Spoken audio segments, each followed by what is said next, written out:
আপোনালোকে নিশ্চয় ভাবিছে চাগে ন আমি ইমান বোকা ৰাস্তাত কলৈ গৈ আছোঁ বুলি। আজি আমি গৈ আছোঁ মৰাণ লেঙেৰী জীৱনৰ ৰং চেলুনলৈ বুলি। কাৰণ তাত বোলে এতিয়া পূজা পূৰা ধামাকা অফাৰ চলি আছে আৰু অফাৰ বুলি ক'লে আমাৰ বিশেষকৈ ছোৱালীবোৰৰ গাত ততেই নাইকিয়া হয় ন, আৰু সেয়ে আমিও আজি ওলালোঁ তালৈ বুলি। এনেই আনদিনে আমি মেইন ৰোডেদিয়ে যাওঁ, কিন্তু আজি মানে অকণমান সোনকাল হ'বৰ কাৰণে আমি নদী পাৰ হৈ যাম বুলি ভাবিলোঁ। কাৰণ এনেকুৱা নাৱত মই ফাৰ্ষ্ট টাইম উঠিম, মানে যাত্ৰীৰ লগতে এনেকুৱা বাহনো যাব আমাৰ লগত। চ' ভালো লাগিছে, ভয়ো লাগিছে, আৰু ফাৰ্ষ্ট এক্সপিৰিয়েঞ্চ বুলি ক'ব পাৰি দেই।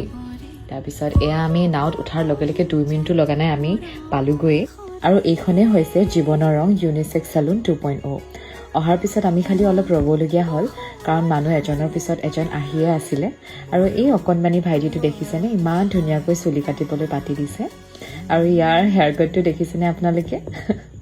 আৰু ফাইনেলি মোৰ টাৰ্ণ আহিলে, আৰু সঁচাকৈ চেলুনখনৰ প্ৰতিগৰাকী কৰ্মকৰ্তাৰে ছাৰ্ভিচ আৰু বিহেভিয়ৰ বহুতেই ভাল হয়।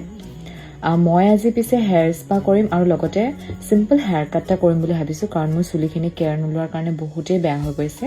আৰু অফাৰখিনিৰ কথা আপোনালোকক কোৱা হোৱাই নাই নহয়। ইয়াত আপোনালোকে পূজাৰ গোটেই মাহটো বিভিন্ন ধৰণৰ অফাৰ পাব। আপোনালোকে যদি কেৰাটিন, স্মুথনিং, ষ্ট্ৰেইটনিং কৰে তেন্তে প্ৰতিগৰাকী মহিলাই এযোৰকৈ ধুনীয়া মেখেলা চাদৰ উপহাৰ হিচাপে পাব। আৰু কাৰোবাৰ যদি মেখেলা চাদৰ ল'বলৈ মন নাথাকে আপোনালোকে ফেচিয়েল কৰিব পাৰিব। আৰু পুৰুষসকলে যদি ফেচিয়েল কৰে তেন্তে তেওঁলোকৰ বাবে হেয়াৰ কাট সম্পূৰ্ণ ফ্ৰী। আৰু সঁচাকৈ ক'বলৈ গ'লে এনেকুৱা অফাৰ মই আজিলৈকে ক'তো শুনা নাই। চ' আপোনালোকে আহক জল্দি। লোকেশ্যনটো মই আপোনালোকক জনাই দিছোঁ। লোকেশ্যনটো হৈছে মৰাণ লেঙেৰীৰ ঘুটুংচিঙা চাৰিআলি, একদম জাতীয় পতাকাখনৰ ফ্ৰণ্টতে। Thank U.